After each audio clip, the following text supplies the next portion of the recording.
Welcome to Spring Lib. The capacitance of a cylindrical capacitor is given by C is equal to kappa times C naught, where kappa is the dielectric constant, C naught is the capacitance without the dielectric. This we can write 2 pi times kappa epsilon times L divided by ln of B divided by A, where L is the length of the cable, A is the inner radius, and B is the outer radius.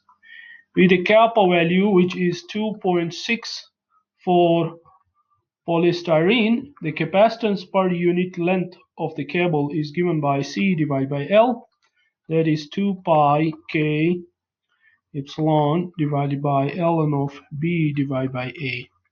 So L will cancel out.